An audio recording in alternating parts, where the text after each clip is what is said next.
இன்றே டவுன்லோட் செய்து உங்கள் ஃபேவரட் ஷோக்களை என்ஜாய் பண்ணுங்க.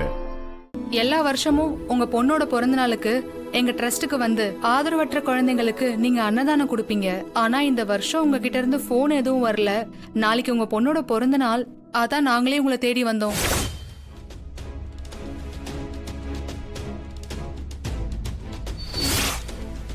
ஆமா இல்ல, நாளைக்கு தான் தனாவோட பிறந்த நாள். மறந்து போயிட்டோம். நாளைக்கு தான் தனா பர்த்டே. ஆமா மருமகளே, இப்பதான் ஞாபகமே வந்தது.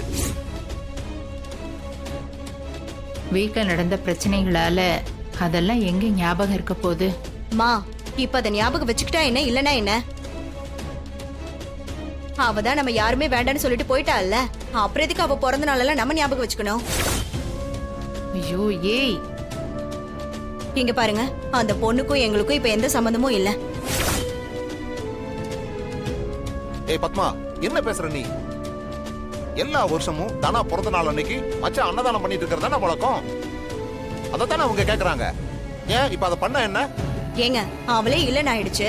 அவ பிறந்த நாளைக்கு மட்டும் நம்ம எதுக்கு இதெல்லாம் பண்ணணும்?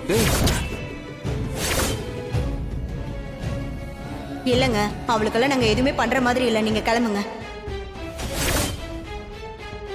கரெக்டா சொன்னீங்க அண்ணி. நமக்கு தான் தேவையில்லாத வீண் செலவு. குழந்தைங்களுக்கு சாப்பாடு போடுறது நல்ல விஷயம் தானே. அம்மா, இதெல்லாம் இன்னொரு நாள் கூட பண்ணிக்கலாம்.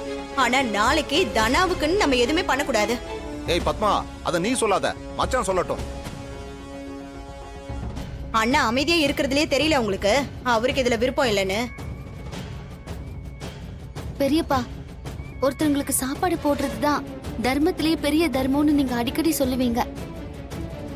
நிறைய குழந்தைங்க ஒரு நாள் பிடிச்ச சாப்பாடை சாப்பிட்டு சந்தோஷமா இருப்பாங்கல்ல, அவங்களுக்காக இதை பண்ணலாமே.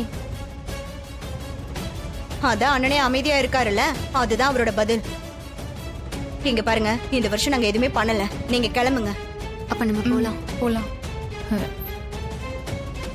இந்த வருஷம் உங்க ஃபேமிலில ஏதோ ப்ராப்ளம்னு தெரியுது. இந்த வருஷம் உங்களால முடியலன்னா பரவாயில்ல சார்.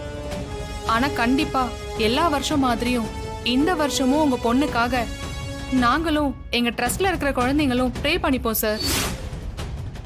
வரோம் சார். வரோம் சார்.